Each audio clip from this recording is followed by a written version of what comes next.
Okay, we're live. That was different. That was different. Okay, hey, this is Mark coming to you from Baker's Green Acres. Welcome. Anyone can farm live chat. Tuesday night edition. Happy haircut. I know the last time I was on here, I think my hair was a little bit longer. All right, today's the 20th of August, 2024. And as I said, I'm Mark, your host, coming to you from Marion, Michigan, in the lovely state of, lovely state of Michigan. And let's see, it's cooling off. Even though it's August and it should be hot, it was a pretty cool day today.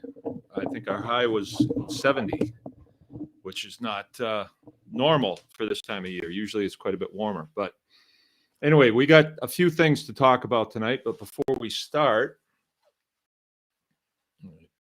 button my buttons. The next thing we have coming up that you need to know about is the Anyone Can Farm Homestead Hog Harvest, and that's going to be this year. It is in November, and that's going to be November 1st. November 1st, 2nd, and 3rd. It's going to be our 18th year of teaching this course. It's very successful. We've had very good success with it. We let in between 12 and 14 people into the class, depending on how things are configured. And in this class, we start out with live hogs, 2 live hogs. We slaughter them. We bleed them. Then we bring them up to the butcher shop. And that's when the students get busy on scalding and scraping. And then we instruct them on how to eviscerate. That's opening the pig up. And everything else that happens. So, are we on? Yeah. Okay. So day 2, we've got the carcasses laid out on tables, and you got to hook me up to something? Okay. We weren't connected to the internet directly. Is that better? Can anybody hear me? How are we coming through? Because it darkened my picture a little bit. Yeah, well, it switched over. You're good. Oh, okay. All right. So day 2, then we break the carcasses down and we start the process of, well, now there's a different thing. Okay, I made it go away. All right. Another screen popped up in front of me. So where was I? Day 2. We break the carcass down into primal cuts, and then some of those primal cuts, we take them further down into subprimal cuts. And this is all hands-on, so there's usually 4 workstations and usually 3 to 4 people at each station. If there's 12, there's 3. You know, we could have as many as 16, I guess, and have 4 at each, but 3 seems to be about right. That way, everybody gets plenty of experience on all the different breakdowns. We do show how to utilize the internal organs. Not all of them, but the ones that we know how to use. Like, we still don't do anything with the intestines, and that's something that we need to address because there's a lot there that can be used, but we just don't know how to do that yet. So we're learning too. We've been butchering hogs for a long time, and that's not something we've done. So usually we buy in the sausage skins that we use, the intestines that are already cleaned and everything. We could be doing that, but we just really don't know how to do that yet. So, and then by the end of day 2, we're grinding, we're packaging. Day 3, we get into more of the preservation of the meat, how to hang hams and cure bacon, and more packaging and more testing of different sausages and things like that. By day 3, we're starting to feel like we're going to miss these people, you know, because we do have a good time. Meals are served here, and we do eat a lot of mangalitsa pork at those meals. So if you're not a pork eater, maybe it wouldn't be for you, but the food is excellent. We have our little cafe down there that we serve in, and it's very reasonably priced. At this point, you have to find lodging downtown. I would really like to be back to the place where we could lodge everybody here. At one point, we owned the house next door and we used that for that. But then life happened and that house had to go. So we don't have that anymore. But we are planning to have enough cabins to house everybody at some point, but that's in work. It's in work at this point. I even like to build a little hotel is what I'd like to do. I do have some plans along those lines, but I'm waiting for it to come together.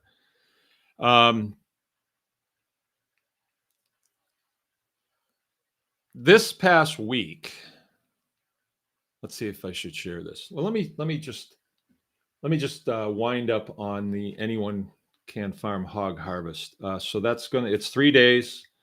We need people to register for that as soon as possible. So if you want to come, you need to let us know. And we do have, cut rates for different groups. Veterans is a little bit cheaper, and husband and wife teams a little bit cheaper and stuff like that. But still, for the value, for the money, the value is really high because a lot of our students have gone on to the very next weekend butchering their own pigs. And once you know how to do this, there's nothing holding you back. Sheep become in your purview, and if you can butcher a pig, you can butcher anything. Really, that's the way I feel about it. Now, if you're going to get into cattle, it's just heavier and more cumbersome to work with. But we do a beef harvest class. We didn't do it last year because there didn't seem to be the interest in it. But if people are interested, we will do it. If we can fill a class, we'll do it. Okay. That's a little bit different configuration because with a beef, we kill one day and get the carcass hung, and then it really needs to hang a little bit before it sets up so that we can work with it to break it down. So it's a little cumbersome. You'd have to have a class on 1 week and then have another class the next week, or have a carcass that we've already killed the week before. And that's 2 cows, and that's a huge investment on our part. It's a little tough for us to do that. But where there's a will, there's a way. I think what we need to do is just increase the seat price on that to where we are able to cover our costs. Other than that, we'll just stay with the hog harvest for now. So the subject tonight is in homestead investing. Before I get into that, though, I want to tell you what's been going on around here lately. We have had a very busy summer of chicken processing. The last month, I'd say, we've gone 2 days a week, average about 200 birds per day. So that's a lot of birds. But as far as investing goes, we have invested in the equipment to do it and the facilities to do it. So many of you may know that we had our old butcher shop, which is now the store, and it got too small for what we were doing. I mean, we were bumping into each other in there. So we moved to what used to be the machine shop or the maintenance shop, and we converted that into a butcher shop and had to do a lot of work on that. A whole lot of work went into that. I mean, a lot. And it's nearly complete. There's some finishing touches that I would like to put on, but they're not necessary for us to function in there. But it's good enough for now. We put in an overhead crane. It was last year we did that. And that job is complete. So we can hoist up a beef, and it's under an overhang so that, the snow doesn't build up in there. And if it's raining out, you can still function. And we have lights up in there so you can work at night. But as far as chicken processing goes, it gave us the capability to accept the chickens on Thursday for a Friday butchering, and they're out of the sun. And if it rains, no problem because they're underneath. And the personnel that are working out there are underneath the overhang too. So last Friday was the first time that we had the overhang completed all the way out to the edge. And wouldn't you know, Friday we had torrential rains. So we would have been working out in that. All the birds would have been soaked and miserable, and the people working out there would have been miserable too. Lately, it hasn't been me. That used to be my position, but my son Jim has kind of taken it over. And so he's now the killer. And I am kind of relegated to other duties on Friday. So, but this Friday, we had some visitors to the farm, and it was an outfit that's local, and they contacted me, and they're doing a series on food security in the United States. And they wanted to kind of come and film and then interview and things like that, talk to our people. And at first I was kind of like, nah, I don't really have time for that. You know, this is my main function is this, and that kind of gets in the way. So when I questioned them more, the response was that the woman who had detailed this crew to come here is the vice presidential nominee on the Kennedy ticket. So that's kind of high up the food chain, I think. And so I looked into it, and there is a lot of interest at that level in food security on our level. And as I have said for years, it seems like industrial agriculture is not doing, they're not on an upward trajectory. They're not going upwards, right? They seem to be going the other way. And that's not good. If you extrapolate that out, you better have something to take its place. And I've said for a long time that there's plenty of people that want to farm. Plenty of people. And there's a lot of energy. There's a lot of smart people that want to do it, but it's become nearly impossible to get into an operation that can sustain itself financially. But we have been working on it for 20 years and have found the way. And we should have been looking in the rearview mirror the whole time. And that's the message that when this film crew came here, that I tried to make the point is these farms, and Michigan is covered in small farms, 80 acres and 160 acre farms. And usually you see the barn and the farmhouse, or maybe the barn is gone, but a lot of them you see the barn and the farmhouse on a couple acres. That's the clerics, places like that. And all the acreage around that has been bought up by industrial outfits that are farming at big scale. And if you weren't doing well when you were small scale, what makes you think you're going to do better when you're big scale? Oh, you can get government subsidies then. But is that the way forward? I mean, are those subsidies always going to be there? I'm wondering about that.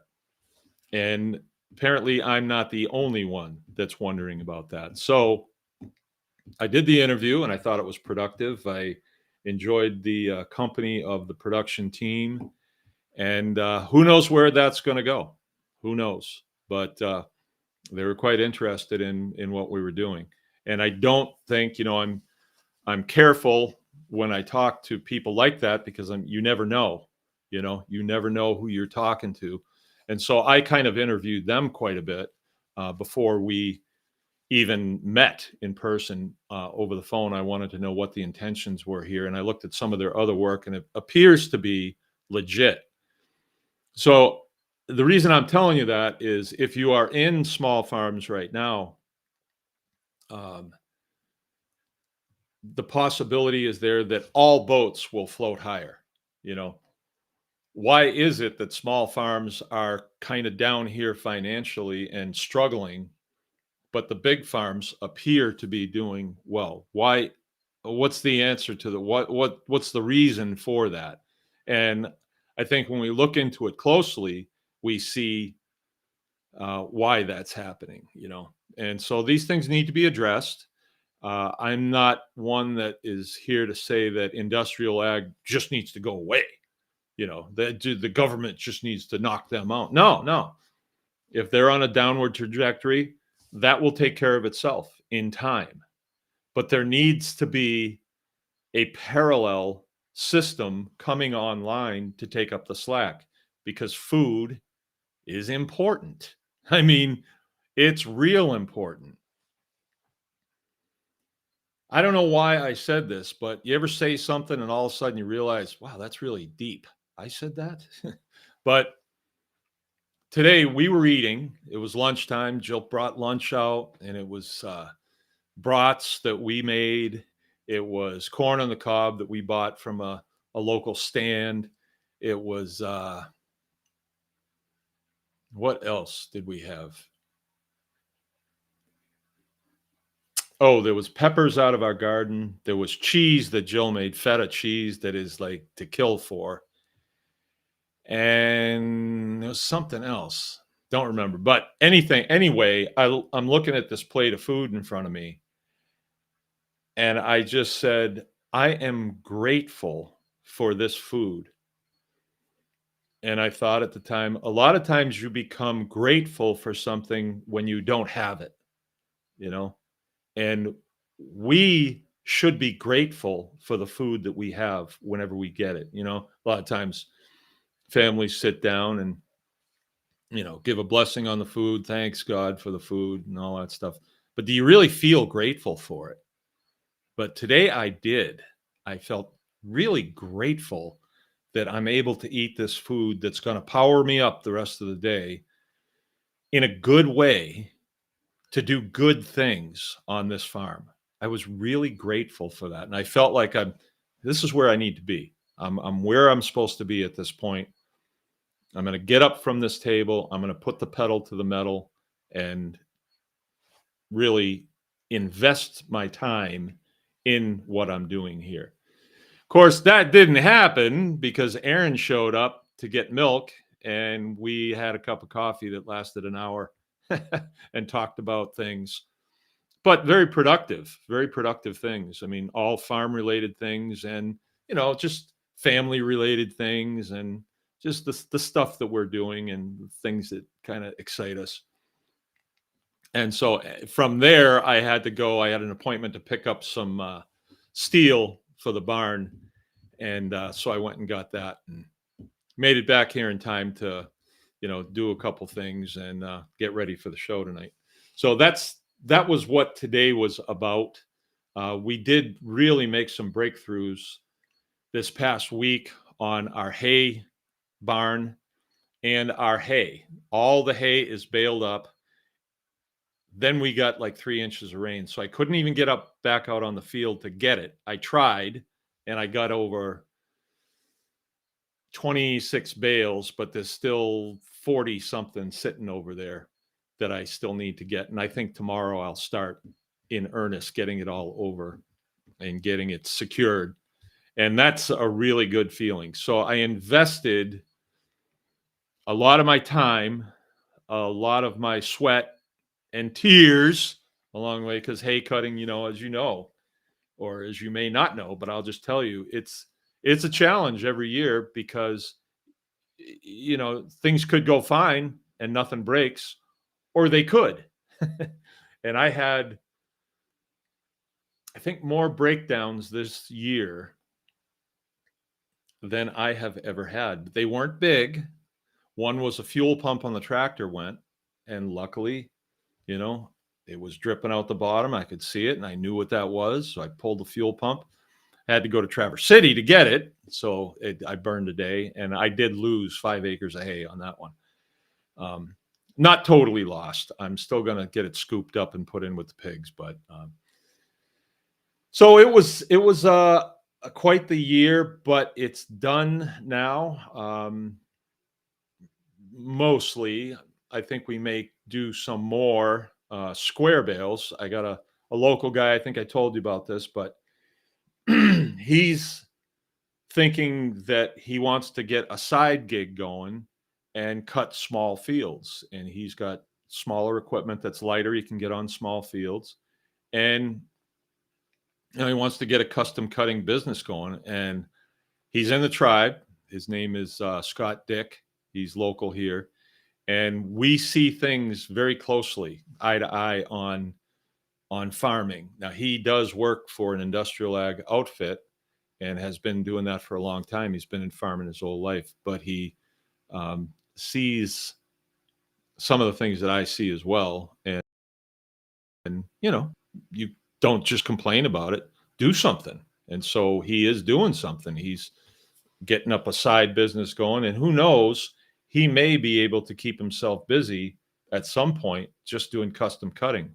And I, for one, would contract it out if I could, but there really isn't anybody that will do it. So he does small square bales. I need round bales. I don't have the time to handle all those smalls.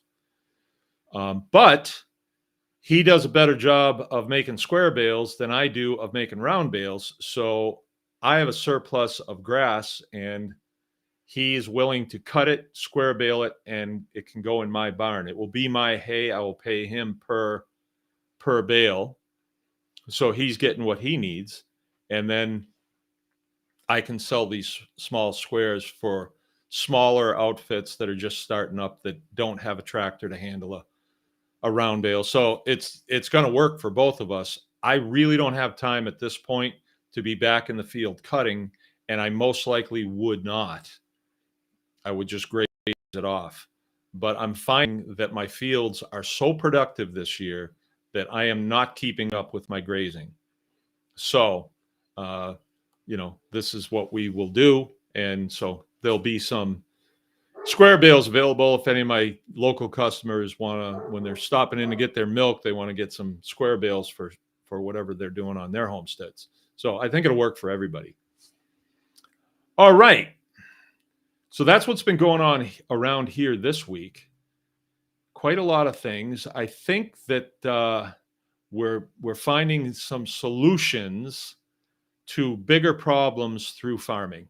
That's my feeling. No one's saying, hey, this is what we're doing. But when you see horsepower like that behind small farms, you start to feel like, hey, something's happening here. And I've told you guys that the caliber of people that are coming through the door to learn how to do these processes like Homestead Hog Harvest has changed, dramatically changed in the last 2 years.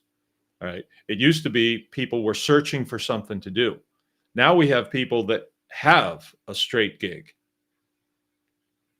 and they've either left it for farming, or they're transitioning out of their straight job, doctor, lawyer, engineer, whatever it is. And so we're seeing a lot of that, and that tells me something, right? So for me, farming is quality of life. That's why I do it, because we maintain a good quality of life. It might not be for everybody. If you're, a Manhattan socialite, this might not work for you. But if you find that that's an empty lifestyle, maybe it would. And I think that's what's happening. I do think that's what's happening, right? So we are finding out in a lot of ways that, hey, maybe we were tricked into thinking that this sheepskin and this corner office, I've arrived and life's going to be great. Maybe it ain't so great. Maybe your health's not doing so good. Maybe you feel like you're not living up to your full potential. Maybe the quality of life just isn't there. So I think I just see things happening. I get a feeling. It's a gut feeling, and I've had it for a long time. Like, if I wanted to go this direction, maybe there's other people that did too. And so there we go. All right, I have covered this subject before, but I'll tell you what got me thinking about this recently. I was having a conversation with some friends, and they were talking about equity in their property, that the equity in their property had gone way up, and they drew some of the money out of that equity through a bank, and they were going to do something with that. And I got to thinking, gee, maybe I should think about that. Like, that seems neat. I haven't drawn any equity off this property, and maybe I should. And I started thinking it, looking at it, and thinking it through. And basically, what that means is you go to a lending institute and you say, well, this is what I owe on this property. This is what the property is worth. And so somewhere in the middle there, they'll say, oh, well, then we can give you this much money that you got to pay back with interest. And so they're actually looking at your property as, I hope he doesn't pay it back. That property is worth a lot of money. We'll get it. And so you're going to a banker who is a professional money lender and trying to work a deal to where you can draw some of that dollars out, improve your property, and then pay that back. And then your process will be cleaner, more capable. Kind of makes sense. On the surface. It's made sense to me in the past. And that is bolstered by my nature. Like, I want to do it now. Let's do this now.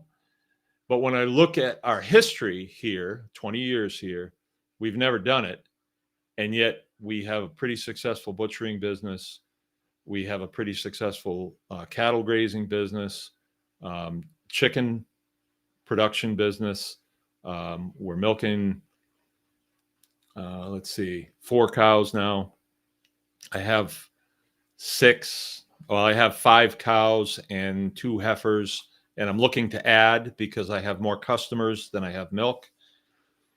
So, and it's going pretty successful. I mean, when you look at the income coming in at the end of the week, and then the outgo to pay bills and different things that we need, diesel fuel, car insurance, phone bills, internet service. I think we could do without that probably, but I wouldn't be on here now.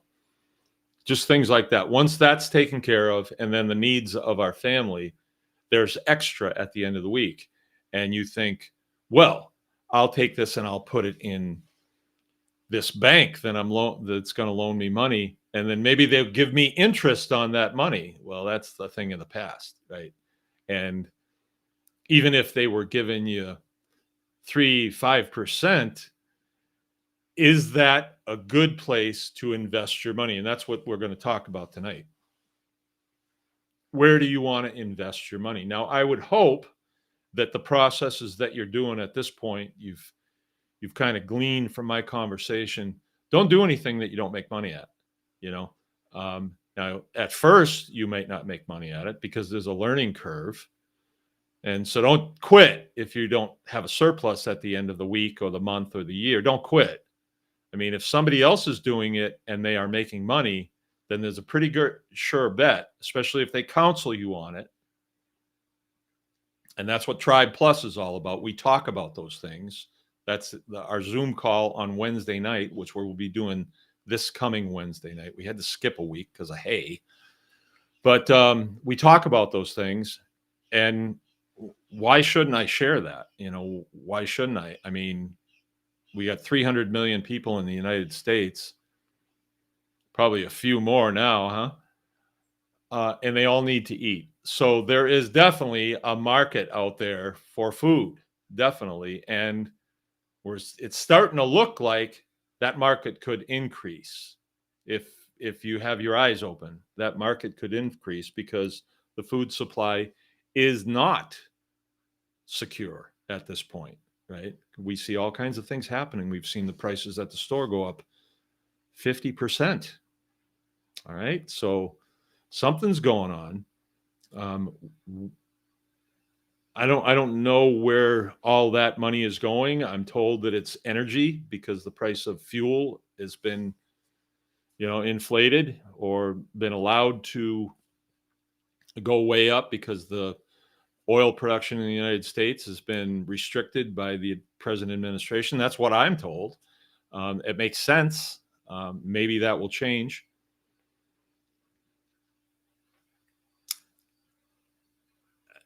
But will the subsidies continue? That is the question. Can that continue if a business is failing and needs to get subsidized by all of us? Not only do you pay for it at the store, but it's subsidized with your tax dollars that is going to a failing business instead of into the roads and the bridges and the infrastructure that we all use. They're kind of selectively redistributing wealth to businesses that are failing. And they say, well, it's farm. We got to eat. Okay, but is there a better way to do this? That's the question. If there's a better way to do it that we don't have to have failing businesses that we subsidize, shouldn't we kind of look at that? Well, the system really isn't set up that way. And I think people probably realize why it's not set up that way. But it could be. And when we see attention at very high levels, I'm starting to think they're starting to realize that we can't keep pumping this forever. It can't be this way. So what does that mean to us? That means to us that we may see a tsunami coming, and we need to be prepared for that. So when you have dollars at the end of a period, a week, a month, whatever, do you really want to invest that in someone else's business? Which is what you're doing when you draw money from the bank. Now, I'm not saying don't ever do it, but is there a better alternative? Is there a better alternative than that? So when you take a car loan, you are paying for that car probably twice. And okay, well, Mark, I got to have a car. What am I going to do? Well, get an old car. Save up until you can afford it and drive an old car. Well, they break. Oh, new cars don't break. Who told you that? New cars break, and then you got to take it to the dealer so they can hook it up to a computer, right? So old cars, I drive old cars. We've done that for years. We use old equipment, and then we learn how to fix that equipment. It kind of makes sense for you to know how everything on your homestead works. If you don't know, then maybe that'd be a good place to start investing to learn how to do that. Where do you learn how to work on cars? I don't know. Get creative. I don't know. I know how to work on cars, so I don't have to go. I learned when I was a kid, and I've just been doing it my whole life. I don't particularly love it, but, and then I have people in the circle here, Spears Towing and Service in Cadillac. They sell cars too, old cars, and then they fix them. So I do business with them because that's the direction I'm going. I'm not going to the dealership and saying, "Hey, let's get a good thing going here. I'll pump your business online, and you give me a cut rate on warranty work." No, I'm not into that because they are charging so much that it's just way, way off, and it's not going to work. But working with John, that makes total sense, and we help each other out in different things. But I definitely want to do business with him because I want him in business. So when my stuff breaks or it needs to be towed, he's there. So that's why I pump his business, and he pumps my business because he needs me here when food isn't available or other things, right? So I invest my energy into his business. So when I think a lot of times we think of investment as investment dollars, investing dollars. Sure, if you have extra dollars at the end of the month, invest it in things for your homestead.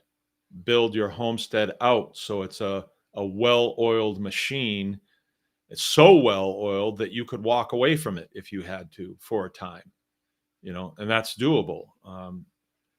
Last Friday when that film crew was here, they needed my attention completely. We had chicken butchering going on. We had cows being milked at the same time. My cattle were out on the field doing what they do, which is swat flies, eat grass, and drink water and get fat. The milk cows were turned out, and they go and do the same thing, make their production of milk for the next day. I had a calf born on Thursday, and then we went out Friday, and there's another calf on her. So she had twins. Our one of our favorite cows, Stripe, had twins, twin bull calves. But still, it's a blessing to go out there and have two new little calves, and they were so cute together. We call them Jake and Elwood, a tribute to the Blues Brothers, and they're doing real good. And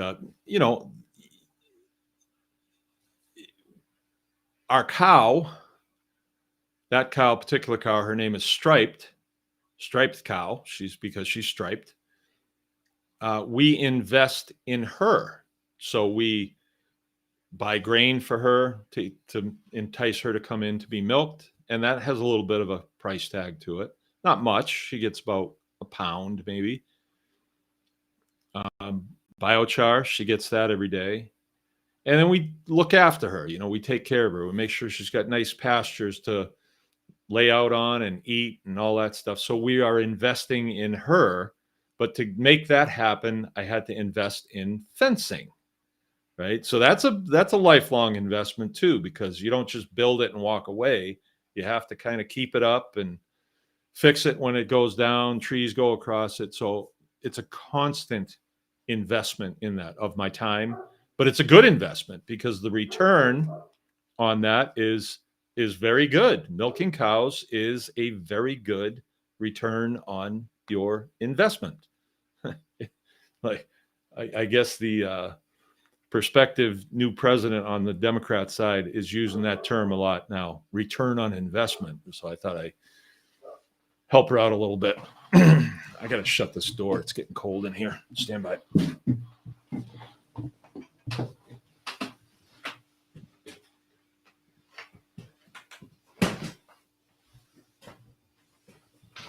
Okay. I love cool nights at the end of summer. Just love them. Oh, you sleep so good. Get energized for the next day. Love it. I love summer. I love winter too. It's really nice when winter rolls around. It's a time to rest up a little bit and work on some inside things and just take it a little easier, I guess. Okay, so what are some of the other things that we can invest in on our farms? And I think that it is a state of mind that you need to be in. I don't think that Baker's Green Acres has plateaued yet. That's my feeling because I still have things that I would like to do. I have ideas that come into my mind, and I'll spend hours thinking about them as I'm going about my daily duties. And I don't know as they'll ever come to fruition, but they take me out of what I'm doing now and think futuristic a little bit. And I don't know as you want to do that all the time. I don't do it. I just have spurts of that, and it's exciting. So I'm investing my thoughts into this spread here, what we have going here, because it is sort of like a little town. I have quite a few people living here, my family, and we recreate here, we eat here, and everything that you do, we are doing it here, but we also work here too. So I'm constantly trying to prioritize where to invest my time, my thoughts, and surplus funds that we have. Surplus, I mean, after everything is done and you have $200, you'd say the $200, that's hardly a car payment. Well, go give $200 to Parker Homes and see how many 2x4s you get back. You will be really surprised. Parker Homes is our local sawyer, and so I buy my lumber from him, and it's worked out really well. So you get a lot, and if you have the know-how, so if you've invested in the tools to turn that lumber into something that is going to make your process quicker, cleaner, more profitable, that's a darn good investment.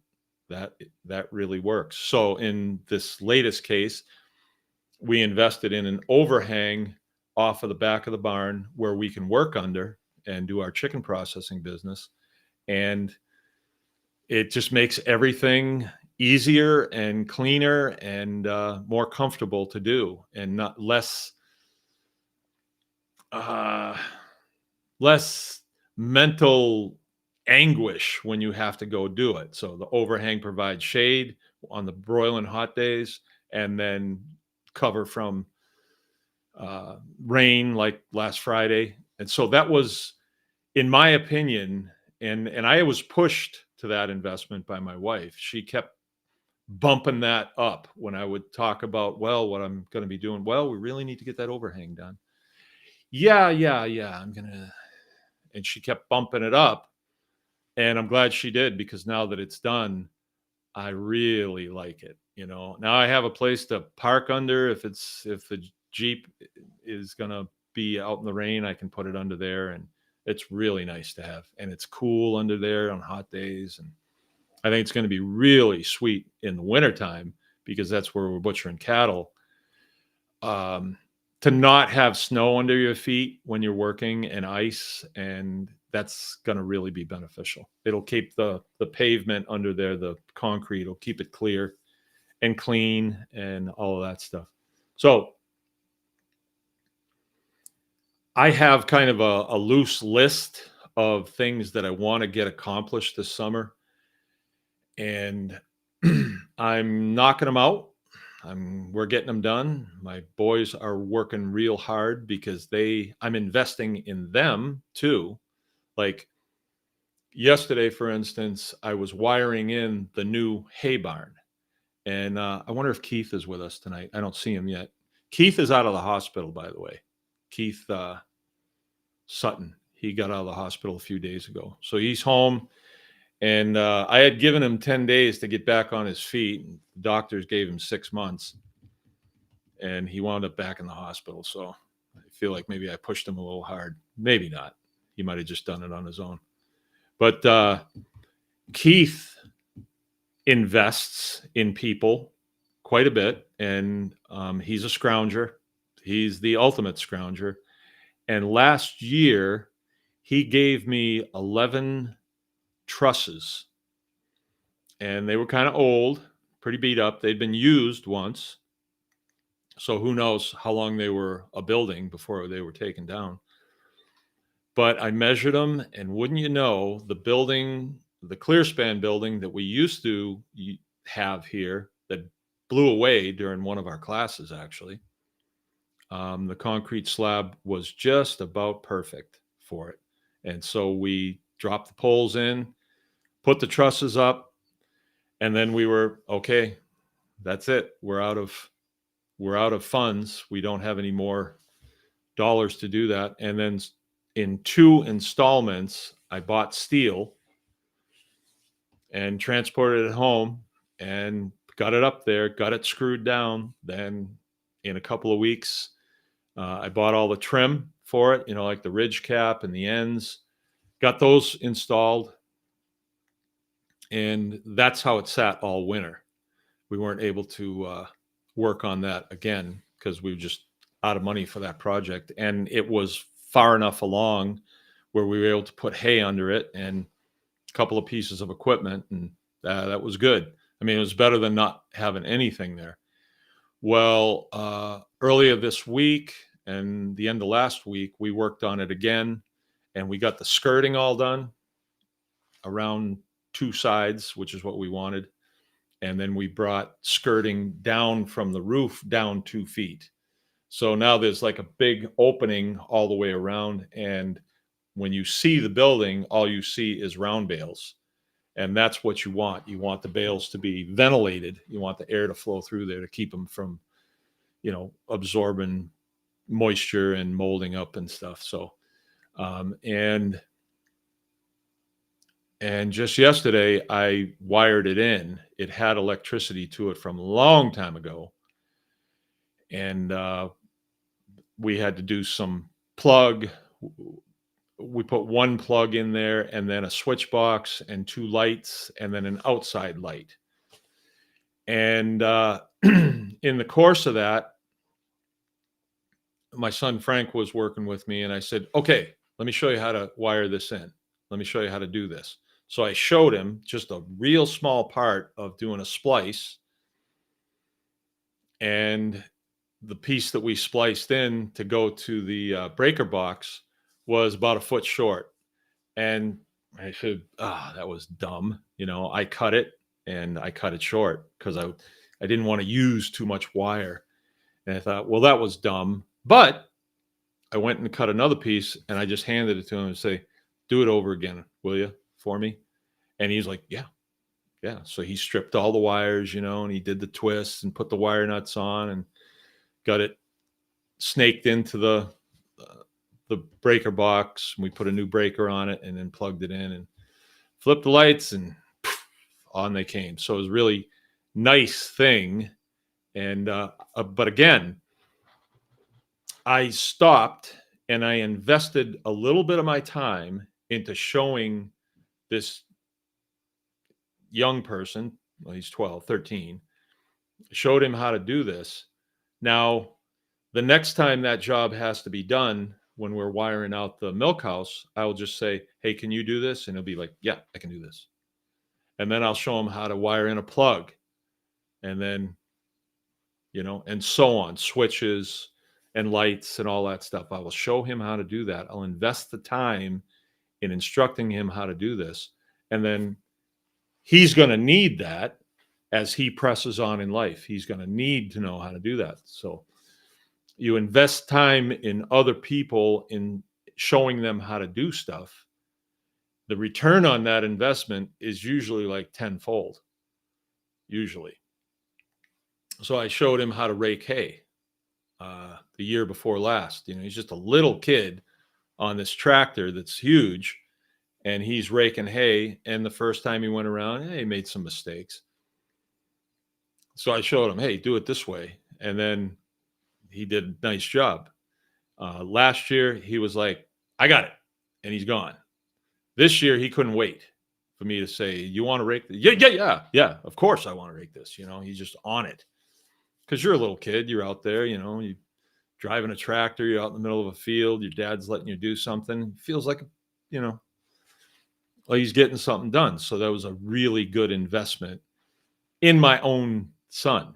I invested in it. But what I'm saying is get away from this, or I don't want to be too dogmatic here, of course, but if you get away from the thought process of investing equals money, dollars, invest in the stock market, invest in, another business, invest your dollars in something. No, invest in your own business, and you will see greater return on investment on that investment than if you invest in someone else. Now, I'm not saying never invest in someone else, because like with Scott Dick, yeah, we're investing in him.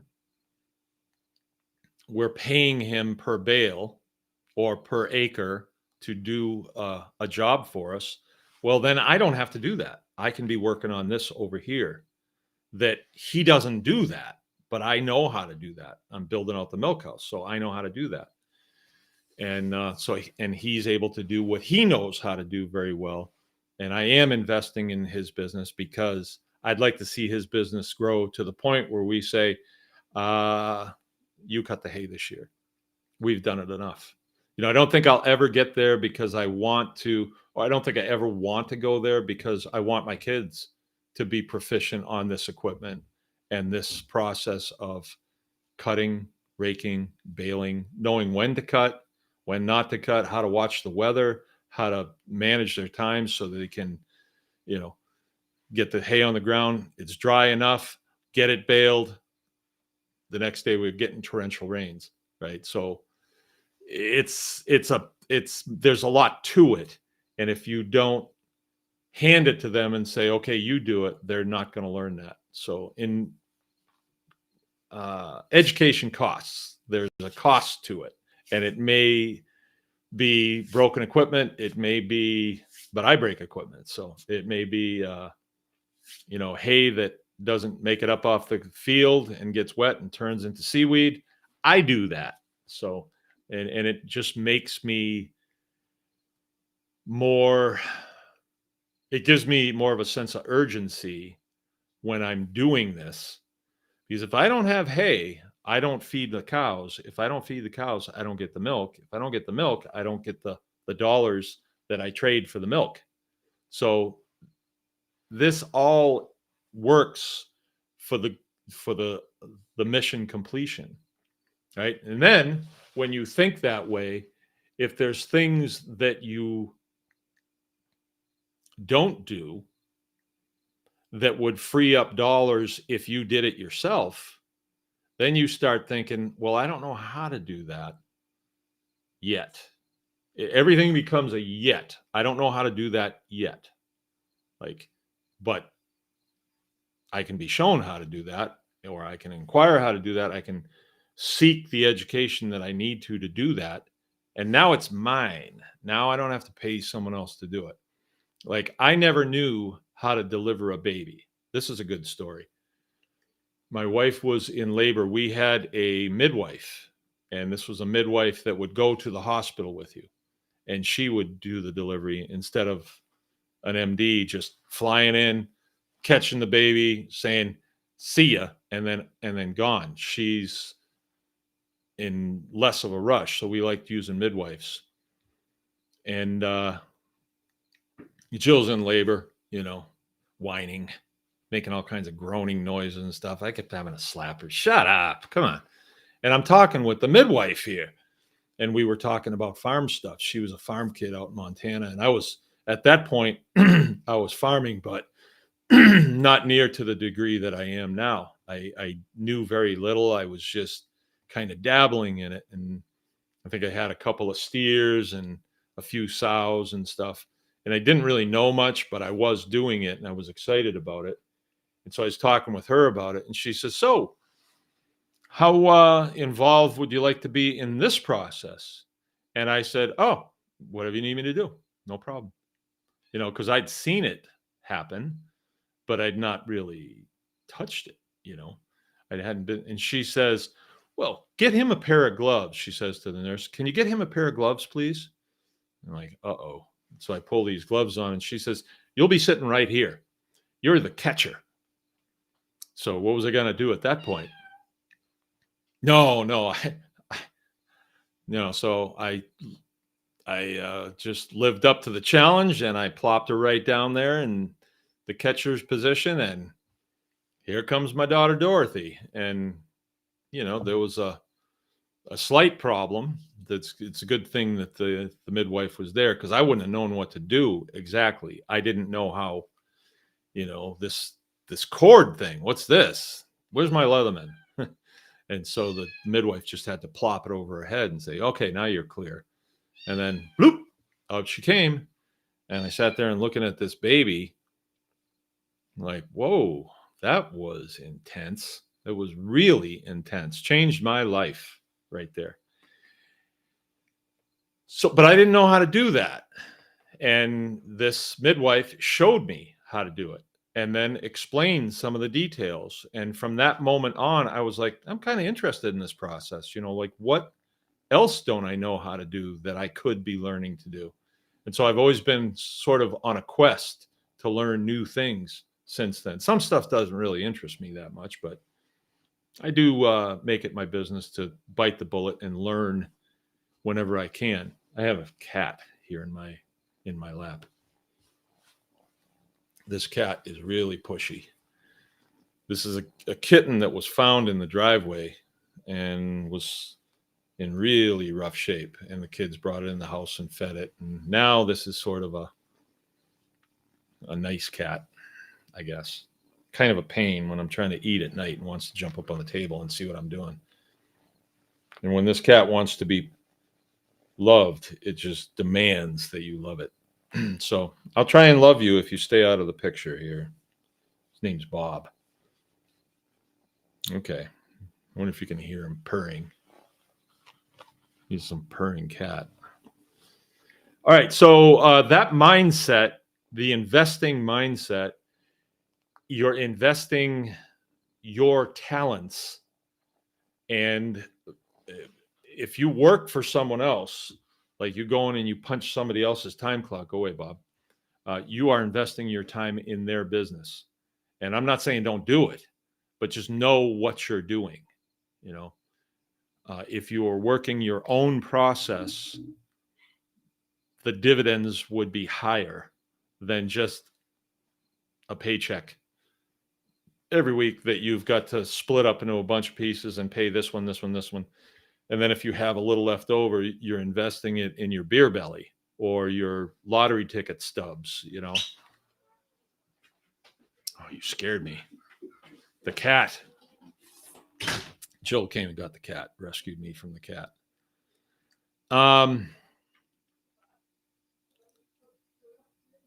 Okay, so I see a comment here that I want to read. I want to welcome everybody that's here.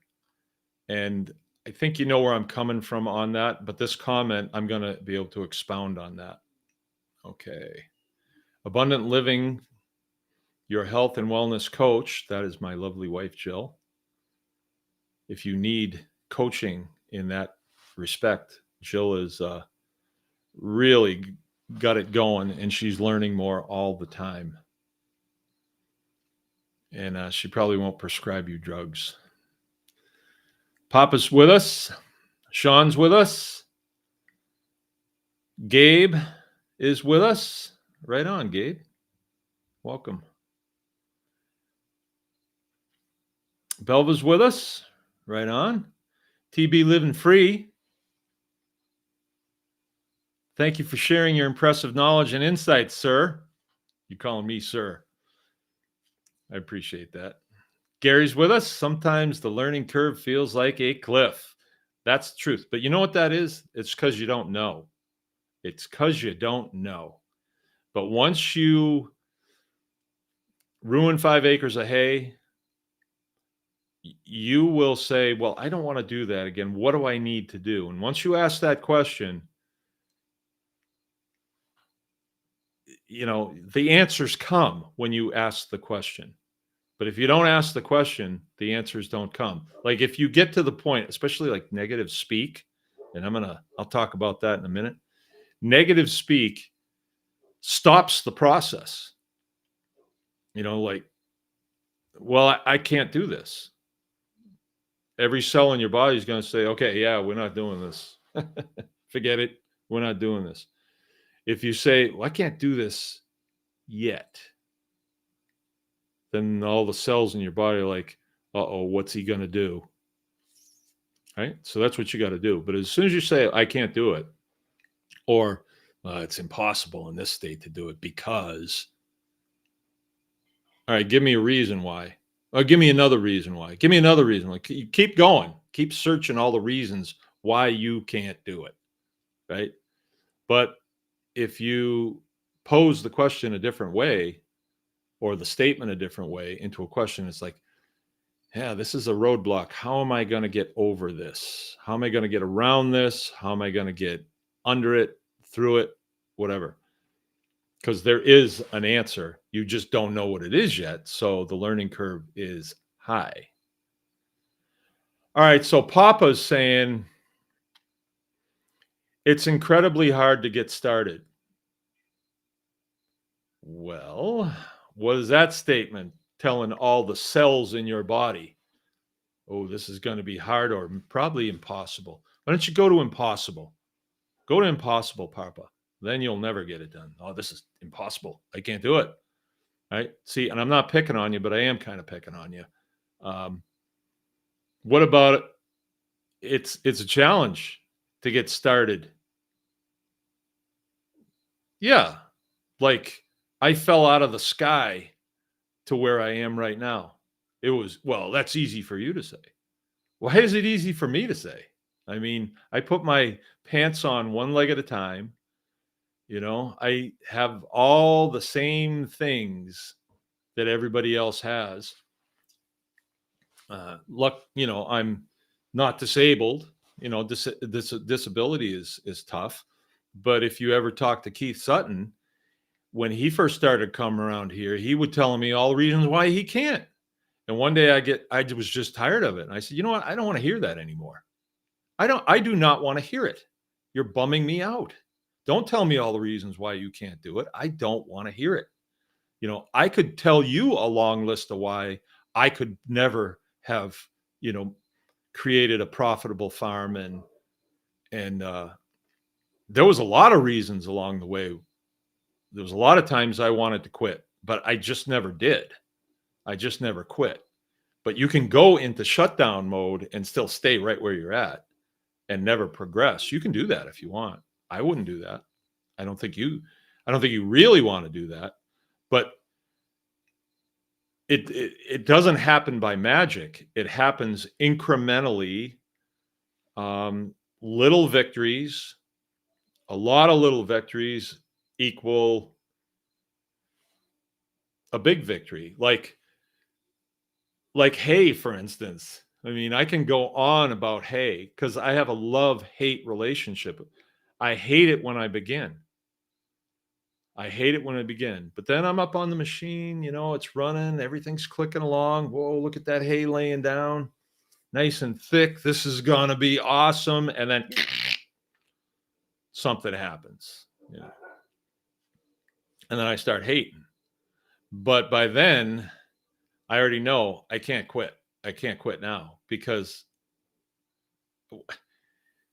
there's not a good enough reason for me to quit. Oh, one of the guards is broken on there and one of the teeth is broken. Well, that means I got to take that sickle bar out. I got to replace the tooth. I got to replace the guard. This is going to take me some time, right? And some elbow grease and busted knuckles and, you know, stuff falling down in my face. But I don't have a choice. I got to do it. And I mean, this year, where I usually go and get my stuff, they don't have it anymore. I used to go to Tractor Supply and they had all the guards, all the knife edges, and various other things, chains and belts and all that. They don't carry that stuff anymore. They're letting it all attrit out. They're not replacing it. So I could have said, well, I guess we're not milking cows anymore because the hay bind's broke. But that wouldn't fly around my dinner table, and that wouldn't fly with me. It's like the parts exist. I just have to find them. And I started working it. And I found a place over in West Branch, which is an hour and a half away. And when I went in there, I was greeted by some really great guys that know the machinery and turned me on to, hey, here's a box of parts that came off of one that we scrapped. We didn't want to throw them away. I'll let you have these guards for $2 a piece, the guy tells me. So I bought a whole bunch of them and I got them, but they were kind of wrong. They were not correct. They had a ridge on them that was preventing it from working. So I looked at that and I said, well, that's why God made grinders. So I ground it off. I tried it, had to grind it again, tried it again, had to grind it again. And then I finally took a measurement on it. So I know what I need to grind them to. And the next time I go over there, I'm going to say, I'm going to load up with them. And then I'll keep them under the bench. And when I need one, or when I'm not doing anything, I'll grind a few off, measure them with a micrometer, and there we go. Bob's your uncle, right? So it's incredibly hard to get started. Undeveloped land in Ohio is 15,000 an acre. That's undeveloped without any ties or utilities. Okay. Then what are we going to do? You know, you got to do something. What are the possibilities? Well, you're in Ohio. Don't be in Ohio. If that doesn't work, you know, like land up here, you can still get it for 4,000 an acre. Fertile land, fertile farmland. You can buy it for $4,000 an acre. Well, I can't move out of Ohio because I'm taking care of my grandmother. Okay, then that solution won't work for now. But will resolve itself, right? So maybe if you got a straight gig going on in Ohio and you're willing to relocate someplace, because I've heard that about Ohio, because industrial ag is huge there. And that's why the price of property is so high. And you got to understand this. It's really not worth $15,000 an acre because you cannot produce $15,000 worth of profit off of an acre. I don't think. So why is it priced at 15,000? Because of operating loans. Industrial ag growers get a operating loan from a lending institute. A lot of time the money is backed by USDA, so it's not real money. It's just zeros on a computer. And when you get an operating loan, if you get 50,000 this year, next year they're going to want you to take 55. Why? Because that's their business, loaning money, loaning somebody else's money, actually. And then they get a bite on the total dollars that you loan, that you borrow. So they're going to want to loan you more. Well, I don't want more. I want less this year. We can't do that. No, we don't do that. So you got to take more or you get nothing. Well, what am I going to spend it on? That's for you to figure out. Here's a list of things you can spend it on. You can spend it on new equipment. Well, my old equipment works fine. You can spend it on land. Well, I got enough land. Well, you can spend it on, farm things. So when these guys have these massive operating loans and they keep increasing every year, they're relieved when a 5-acre comes available and it's 10,000 an acre because they can dispose of the funds and they've got their operating loan for that year. We'll make it another year. Maybe things will get better.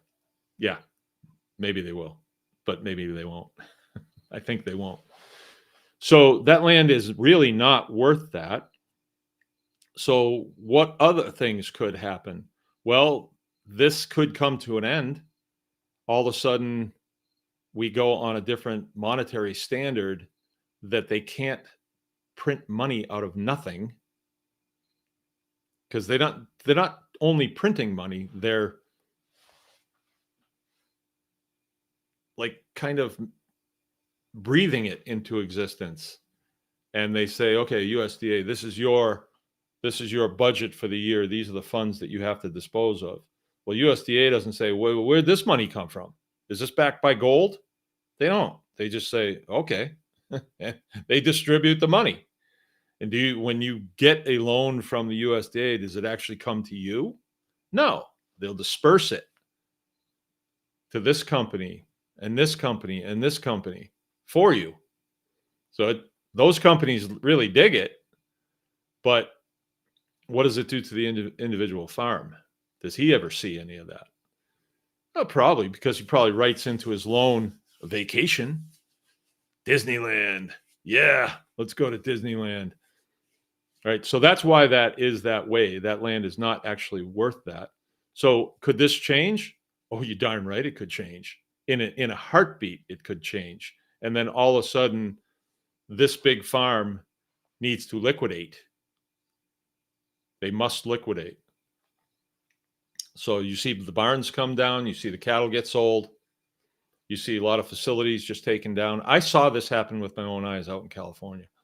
I was out there speaking at a Weston Price thing, and a guy took me around and he showed me fields where there had been, I think they were 2,500 milking cows on one installation. And it was an installation for sure.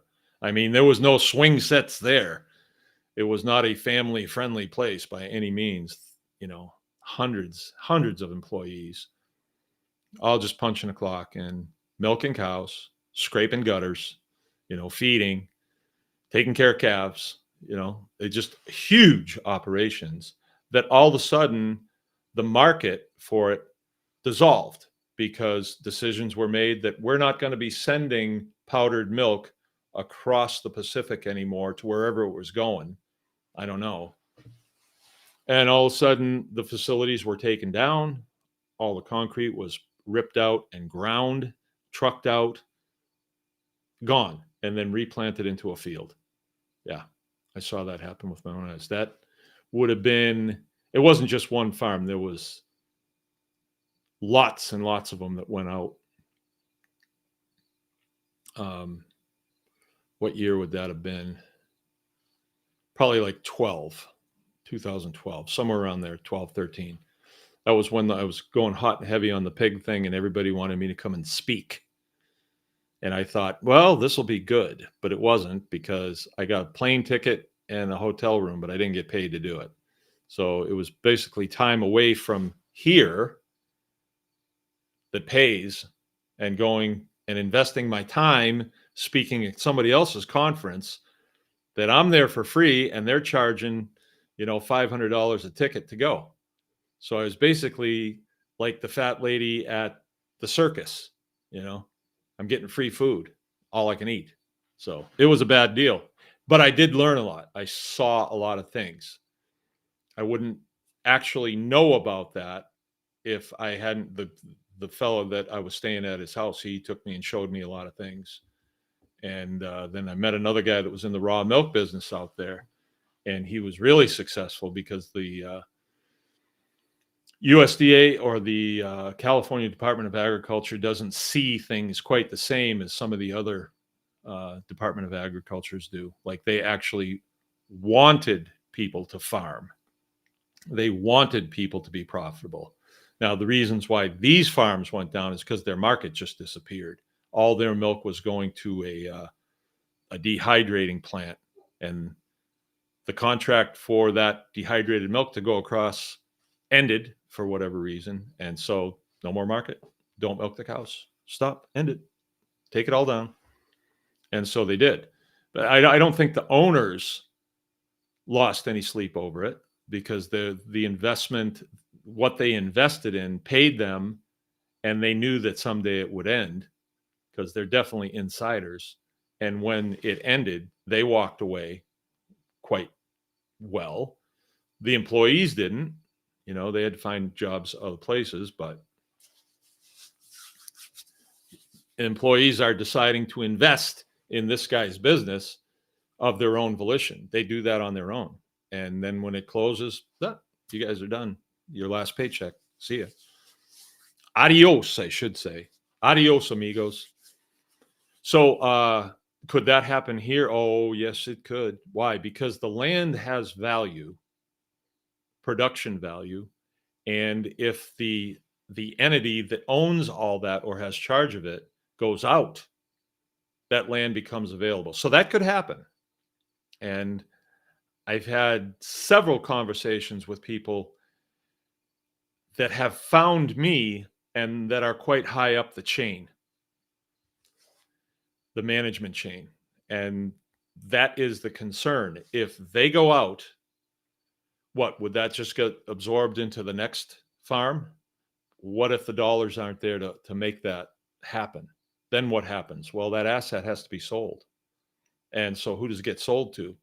Farmers, right? So it may be that, you know, a lot of times you can look at land values and say they're right about at the point where this thing's going to break. And $10,000 an acre, $15,000 an acre. Wow, that seems like $5,000 over that point to me. So that could happen. What's another thing you can do?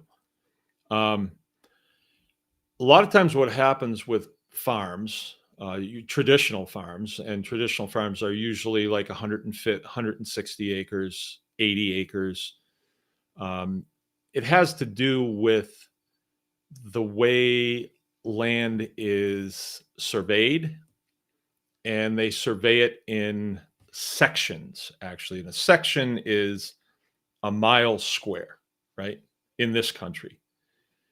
And then that section, when it is broken into an 80, how many 80s are in a section? David Duncan, you know this. How many 80s in a section? An 80 is a half a mile deep by a quarter mile wide. So a quarter mile would fit into a mile square 4 times. So let's say, I'd say 8 80s in a section. Does that sound right? It sounds right. So a lot of times these 80s or 160s, that's very common. The farmhouse is broken away because it still has value. And then the barn is usually near the farmhouse. And this is what we see at the cleric's place if you ever go there. Farmhouse, barn. You look at the barn, and if you're not savvy to farming, you say, "What's the barn?" Well, tell me about the barn. It's red. I don't know what. But then you start getting educated on barns, and I have done that by talking to Aaron Esch. And he didn't sit me down and say, "Okay, I'm going to educate you on barns." He just says stuff, and then all of a sudden, oh, that's why they made it that way. He's talking about ventilation here at Tribe Day. He was doing a post and beam demonstration and tutorial, and he started out in our barn, and he knew how that barn worked in respects to ventilation. So the barn is 150 years old and it's still standing tall. Why is that? Because the way it's designed, it ventilates, the structure is protected from the elements, and so it will continue to stand. It needs to be serviced. I mean, you got to do stuff to it to help it out. But you will see that. You will see a farmhouse and a barn sitting on a couple acres, 5 sometimes. Now, those sell at residential prices. They don't sell at farm prices generally. So that is a good place to look. And you might be thinking, well, what can I do with 5 acres? You can do a lot on 5 acres, a whole lot on 5 acres. I worked at a farm. I was working for a custom cutter when I first got out of the service. My very first summer here, one of the funnest jobs I ever had. And we would go to farms and do all of their field work. And that time of the year, we were doing corn, silage harvest. We were chopping corn, they call it. So you have this big machine that goes through, cuts the stalks, and then chews them up and spits them out into a truck. And I was the guy driving the truck. And when my truck was full, the driver would send me off, and then another truck would pull in behind me, and he'd get full. And then I would go to the farm, and they would put that silage out of the truck. The truck's designed to move it out the back, and blow it into these long bags that are about 8 feet in diameter, 10 feet in diameter, but they kind of sag. They look like long worms when you see them. And the chewed up stalks and ears and everything goes in there, and it ferments. And that is known as silage. And that's what they feed dairy cows. It's cheap. It's got a lot of calories in it. And if the cows have nothing else to eat, they learn to like it. And they that's how they do it. Well, one farm that I worked on, I got to talking to the guy, and we were talking. I told him I owned a farm up in Misaki County, and he was asking me about it. And I said, well, it's 80 acres. And at the time, being new, I thought acreage equals success. And that is totally incorrect. And he says, well, I'm only on an acre. I was like, what? He says, yeah, all the acreage that you guys are cutting that off, I rent that. And you guys plant it, and then you guys come and harvest it and blow it in bags here on my place on my 1 acre. And I'm milking 250 cows here. And then you guys come back down and you empty the manure pit and then spray it out on those fields. So all I do is milk the cows and ship the milk. And when I questioned him more, he was an older guy. I said, you don't really milk the cows, do you? And he says, well, no. I got guys that work for me that do that. I said, what do you do? He said, well, I drink coffee.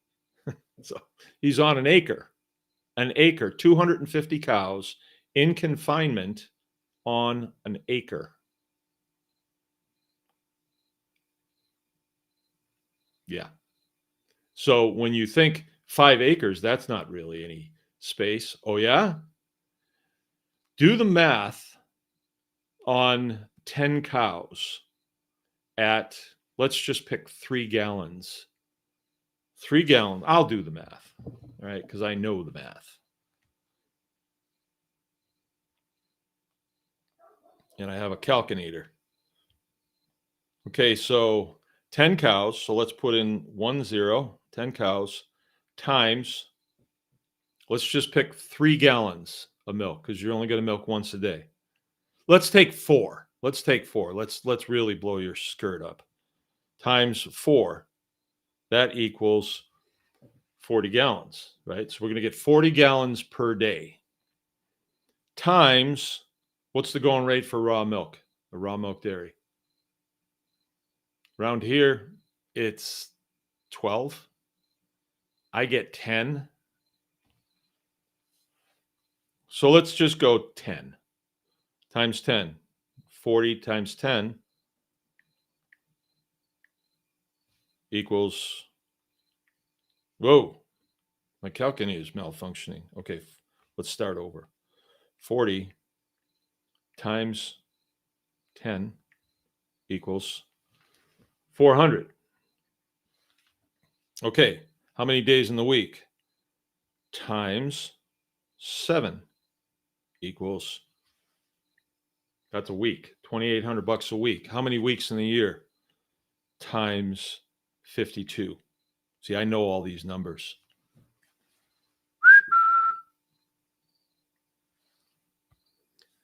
Can you have 10 cows on 5 acres? I think so. But you might say,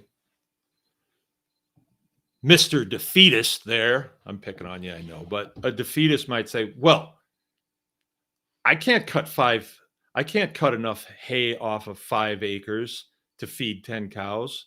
No, that's why God made pickup trucks with trailers. And then you go on Facebook Marketplace and you look for hay for sale and you want round bales. You know why you want round bales? Because they roll. You don't want floppy bales like mine. You want nice, tight round bales. And let's say that you pay $80 to $100 per bale. You're generally talking about 1,000 pounds, 900 to 1,000 pounds. You can fit 4 of them on a tandem axle trailer. If you get the right kind of trailer, you can put more than that on. You don't have to load them because the guy who does the cutting, he loads them at his place. When you get to your house, you are challenged with unloading them, but they roll. They roll. So I don't have to go through all of that. You know, if you want something to roll, kind of park the trailer someplace where there's a little bit of a slope, downhill slope, or just when you jack the trailer off the truck, jack it up as high as it will go. and they'll roll off nicely. And then you have like your 4-year-old son stopping them, stop that 900-pound bale, kid, or figure out some way to do it. But you can actually stage them so that when you need a bale for your cows, you just roll it down, and then you take your round bale feeder, and it rolls too because it's round. You just roll it over to it and then flop it over it. I do it all the time. I don't do it that way. I don't roll them because I have a loader tractor and I spear them and take them in there and drop them. And I'm cutting my own because I'm fortunate enough to have the acreage that's I'm able to cut the hay off of. But if I didn't, it wouldn't stop me from milking 10 cows. It would not stop me. Right. So at that kind of rate of gain, after you pay for your hay, and I could probably figure that out. Okay, how much hay are we going to need to feed 10 cows? A cow is going to eat 28 pounds of dry matter per day. 28 pounds. Doesn't seem like that much. It really doesn't. But that's the going understanding. So 28.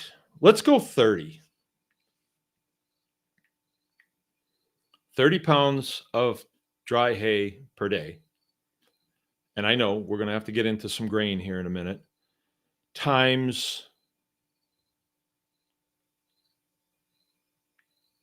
10 cows. That means that's 300. So let's say you're buying 900 pounders. So that's going to last you 3 days. So 3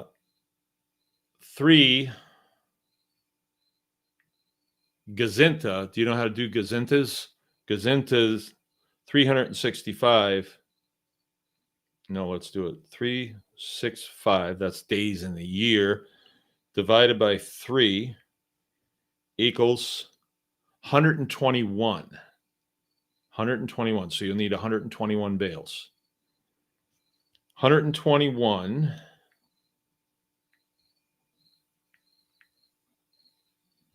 times, let's say you're paying $80 a bale.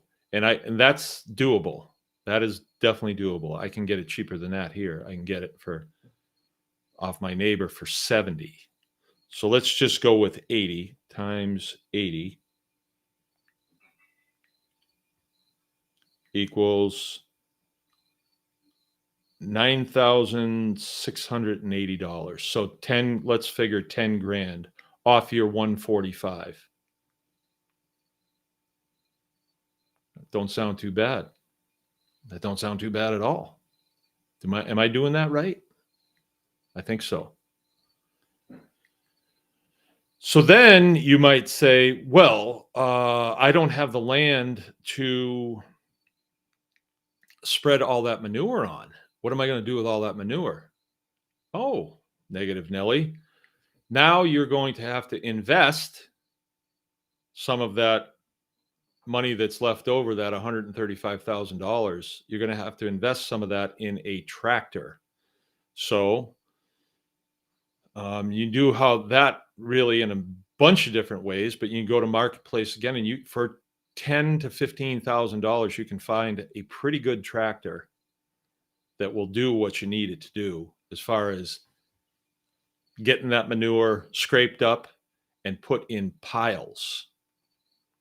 Right. So every day, that's part of what you have to do is you have to be scraping or collecting manure. And now that can be done with a wheelbarrow too. Off of 10 cows, that's going to be a few trips, but it's doable. I mean, when this place was settled, they didn't have a tractor. They had a wheelbarrow and they had kids. So as soon as that manure flop hit the ground, there was somebody there with a pitchfork picking that up, a manure fork, putting it in a wheelbarrow and getting it out of there. And what did they do with it? They had a place on that 5 acres dedicated to the manure pile, and you would dump the manure there. Well, what would you do with that? Oh, you turn it into compost, and then that goes in the 1 acre garden that you're going to have on your 5 acres. Why would I do that? Because you're only milking once a day and you need things to do the rest of the day. So help mom out in the garden. That will get dividends, because the food that comes out of there not only will feed you, but it'll give you energy to go and milk the next day. All right. And out of the profits on there, that 5 acre farm could conceivably someday, when land becomes available, open up to a little bit more land and a little bit more, until you're to the place where I got enough hay ground for my 10 cows. That's all I need. And you may want to stop right there and then buy a Winnebago, and leave Raul there to milk the cows for you. And you go in your Winnebago for 2 weeks to Arizona, probably, most likely Arizona, or Florida. Right. That's where everybody goes. And then you can, I'm not saying go buy 10 cows. You got to work into it. You got to work into it. You got a day job. It appears like you're well fed. So you got a day job. Keep your day job. But then, and you're living in a house, look for something else, and I wouldn't say look for bare land. That wouldn't be a smart move. If there's a barn there, that barn is a system. It's a system. It's not operational right now. And to you, it's just a barn. It's red. I don't know. It's red. It's got bats in it. I don't know. What do you do with a barn? Put hay in it? I don't know. No, that was where the cows were milked. That was where the calves were taken care of. That's where the hay was stored. Now, you may buy square bales and, not buy round bales because you don't have a trailer yet. You just have a Volkswagen, and you can only fit 4 bales on the top of it with tie-down straps. Okay. If the bales are 50 pounds a piece, you need a bale per 2 cows, So it can be done. You just have to start small and then keep scaling it up to, like, I'm at 5 cows right now, but my goal is 10. So I have 5 stanchions to milk in. My milk house is going to be way more capacity than I need, but I'm planning, because I'm investing my thoughts into this. I've planned it out to where down the road, when we have a surplus of milk, this is where we make cheese, because we have the counter space to do it, and we have the necessary equipment is there, and we're not hauling it up to the kitchen, to be in my wife's way. That's where the cheese will be made, because we love to make cheese. We love to bottle cream. We love to make butter. Butter is really cool. I mean, butter is expensive, grass-fed butter. So it can be done. You just have to figure out how to do it, and then start looking for the right place to do it. Like, I'm on the Cleric's hard. You need to be milking cows. You need to have 5 cows in that barn. And it's just not getting through to them yet, but it will. It will. They'll see the light. Eventually they'll see the light.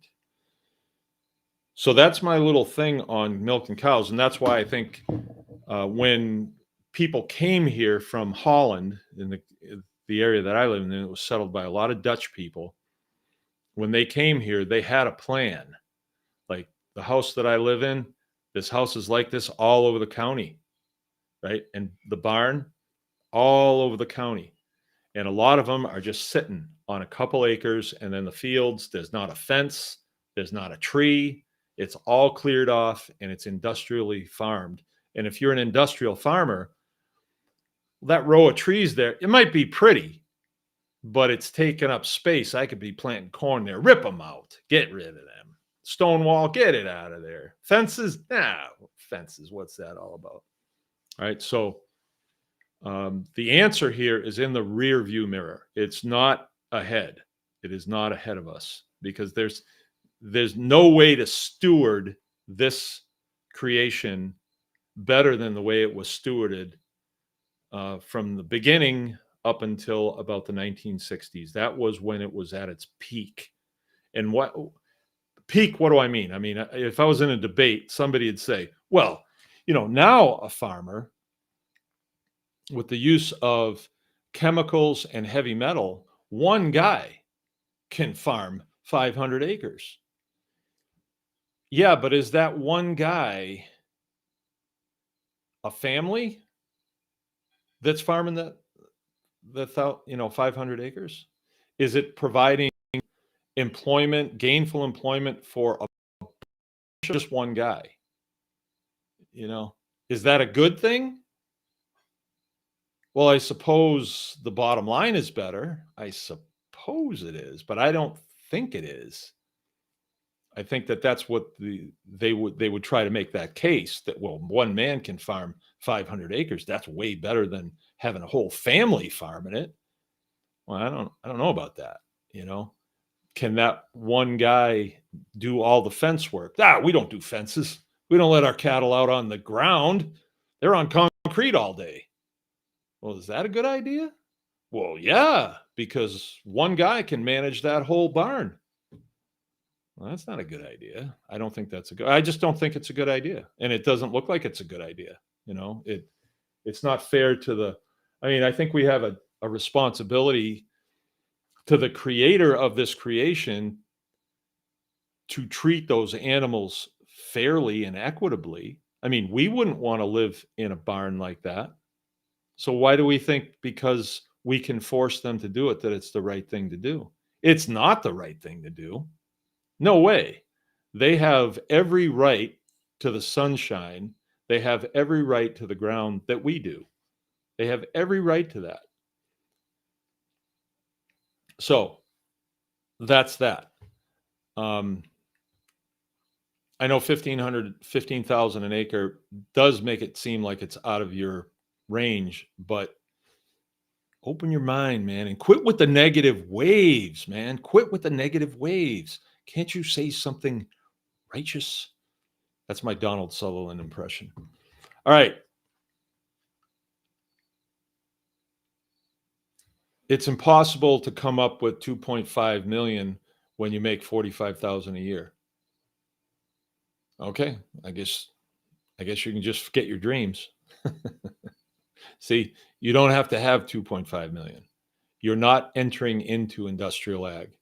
You're not. You gotta work around that. It's like me being on,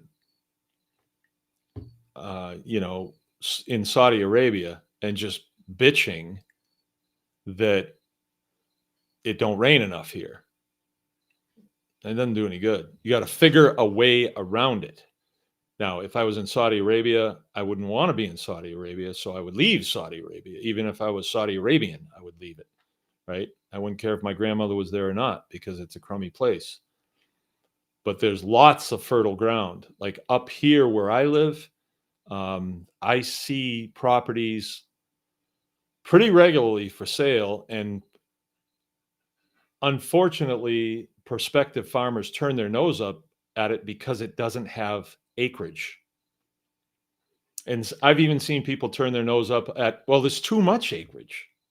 Like, I can't farm all of that. No, you could rent it and it would bring you a monthly income, and you just have to count the money as it comes in. That was a real tough workaround,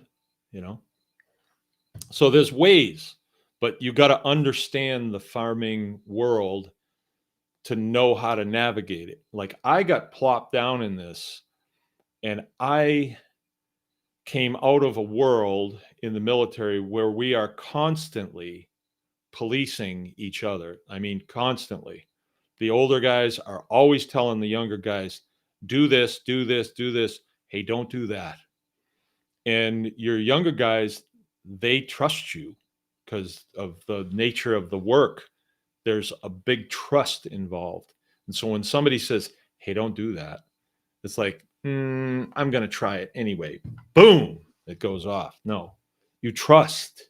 right? And out here in this industrial model that's crept in, these people are not working together anymore. They are not helping each other.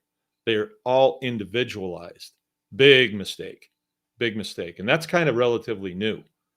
There was a time, my neighbor told me that when he first got started, that him and another neighbor, they shared equipment because it didn't make sense for one guy to own all this hay equipment. So they shared equipment. They bought it together and they shared it for 20 years. They did that.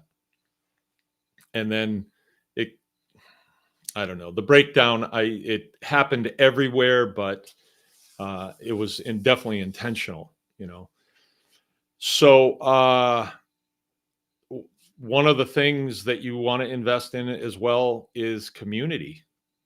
It's worth investing in. It's worth taking the time to talk to somebody and tell them what you think if they ask you, and not get butthurt if they don't take your advice. I had a tough time with that one because people would say, well, what do you think I ought to do? And then they would do something stupid. I didn't tell you to do something stupid. I told you to do what I would do. And I don't do stupid things. At least that's not a true statement. I still do. And I got a lot more ahead of me, dumb things. But there are people that are making it, and those are the ones you want to listen to. Like there's a saying, if you want to live, you will listen to those who know. And that being said to you and being in an environment that's dangerous, it's like, okay. And you hang on your sergeant's words. Like, what do you want me to do now? What should I be doing now? Does this look all right? Is this how I should do this? Does this look okay? Right. So you're accepting counsel. And then when you understand a process, you give counsel. You don't withhold it. Don't withhold this expertise about stewarding this creation from people. Who are you trouncing if you do that? It's obvious who you're not doing the right thing by. You're given this wonderful gift of ability and you don't share it. Who do you think you are? So that's part of our responsibility too. Like the Rockwells have come into this and they've been into it for a while and have given it 1,000%. Well, they fellowship with their neighbors. I know because I talked to them on the consulting call, and they get a lot of good information. And now they're in a position where they've done the thing, so they have the power to share information. And I know that they will do that. I mean, they haven't told me that they will, but I understand their character a little bit. So I know they will do that. That's how this works. That's how this works in my experience. It may be an opinion, maybe, but I think, no, I see it happening. That's how it works. So maybe it's a little rough to come up with 2.5 mil. Maybe I couldn't come up with that. I don't think. Well, maybe I could.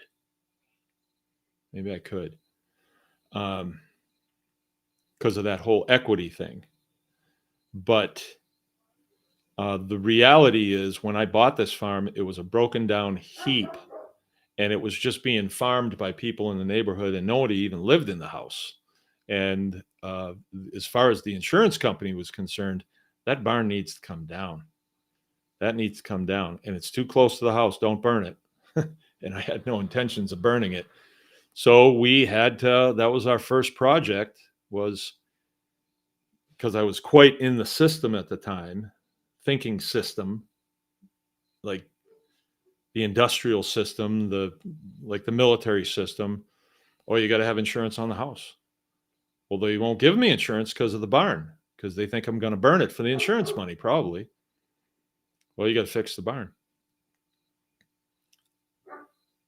Me? Yes, you. And so a local guy that builds barns said, well, I can help you. And I had to pay him, but he helped me and he showed me a lot of things. Now I'm proficient enough to where I could I could rebuild another barn. I could. You know, I'm not an expert at it, but I could do it good enough. And a lot of farming isn't expert. It is function. It's function. Like, does it function? Yes, it functions. Can you use it? Yes. So there you go. I think I probably gave out more information than you were asking for, but that's what I think. Okay.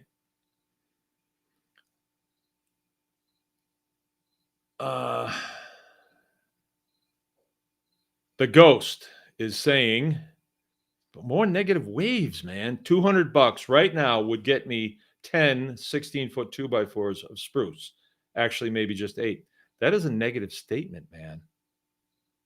That is negative. Is that rough cut? No, you're going to Home Depot, probably. Using your little Home Depot card. Make sure you wear your face mask when you're in there, ghost. $200 of rough cut is a lot of lumber. And maybe it won't build you anything now, but after next week and you get another $200, now you get $400 worth of lumber. Go another week, now you got the nails you need. And then you can invest in a hammer. I hope you have a hammer and a skill saw. Oh, Canadian money, that's right. My mistake. 200 would probably get me 16 footers. All right. 8, David Duncan comes through. Took you that long to Google it, huh? Keith S. is with us. The Sutton Meister is in the house. Just woke up at a hard workout today. Good to be here. I like to hear that. I don't want to hear oh, and Lone Waddy is with us. How you been? Baker for sheriff, yeah. I got another story to tell you. This one's great. This happened the other day. I was going hot and heavy, loving life, making progress, and I get a phone call from my oldest son. And he says, "Hey, you guys didn't like play a practical joke over here or anything, did you?" And I said, refresh my memory. What happened? Because I like a good joke once in a while. I love a good joke once in a while. And he said, well, somebody hung a bunch of kids' dolls in the trees out in front of my house. And like they're hanging from nooses by their neck. And I said, no, I didn't do that. I'll ask Frank. I knew he didn't do it. And I asked Jim, and then I called my son Joe. I said, hey, you didn't, no, I didn't do that. And so I said, I'll be right over, because it was pretty bad. It was pretty bad. I saw the pictures and it was just creepy city, right? And so I said on the phone, I said, that needs a police report, because that may connect the sheriff's department to something else that could be going on in the neighborhood. And you really need to up channel that. And so on my way over, Kyle's about 30 minutes from 25 minutes from my house. And I'm driving kind of quick. And he had called the sheriff's department. And they said, hey, we'll have a guy over there right now. And then he calls me and he says, well, we figured it out. And so he was showing his neighbor, because he wanted to make sure his neighbor wasn't playing a joke.